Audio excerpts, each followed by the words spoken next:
Good morning mga boss. Nandito tayo ngayon sa San Mariano, Bantay, Ilocos. So nandito tayo ngayon sa isa sa mga tourist spot nila. So ito yung kasamaan natin, naglilinis ng tilapia mga boss.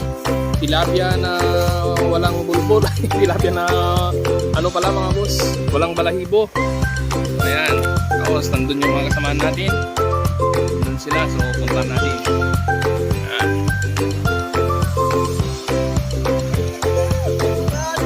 Nag-iihaw sila. May star yan mga boss. Ayan. Ihaw ng tilapia.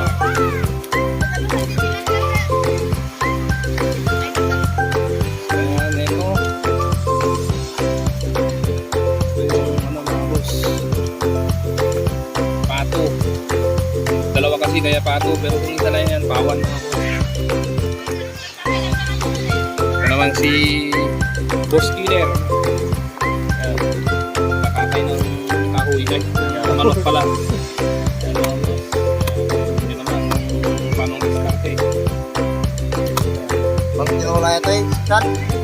Sa burik. Ayan. Ayan yung mga bata mga boss. Ayan. Naligo sila.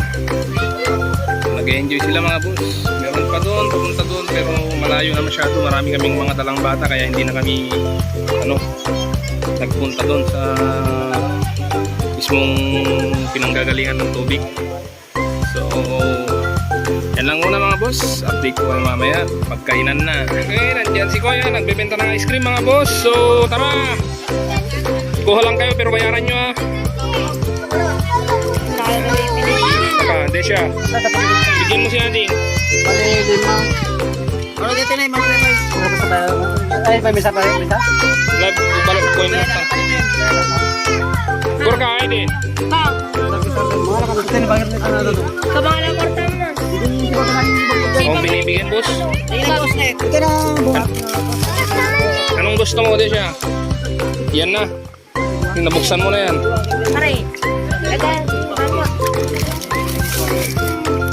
Tama na, Aiden. Hampay sa mga Ah, sige.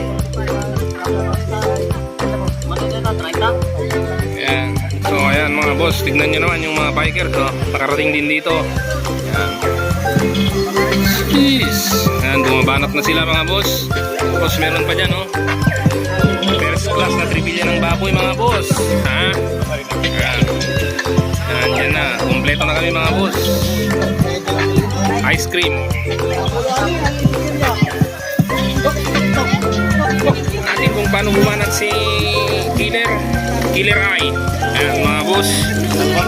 Babanatan daw niya yung manok sa purikit daw. Tignan nga natin kung pasado. Comment nyo lang mga boss kung hindi pasado ha. At paulit natin sa kanya. Ayan. Ang ginigisa niya mga boss yung luya at saka sibuyas. Ayan. Ayan o.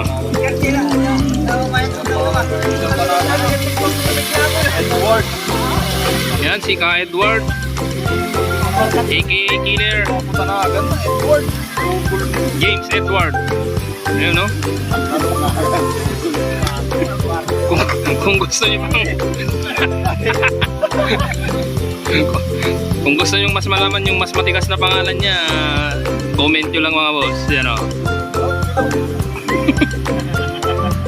Edward aka Killer. Meron pang isa mas matigas mga boss. Yan ang ginisa na mga boss. Tapos na, nilagyan na ng sabaw. Tapos nilagay na rin yung dugo, so antayin na lang yan na kumulo mga boss, tapos titimplahan na, and then pag malambot na, let's get ready to kibog na mga boss. Ayan na, ayan. Pinanatan ni Boss Edward.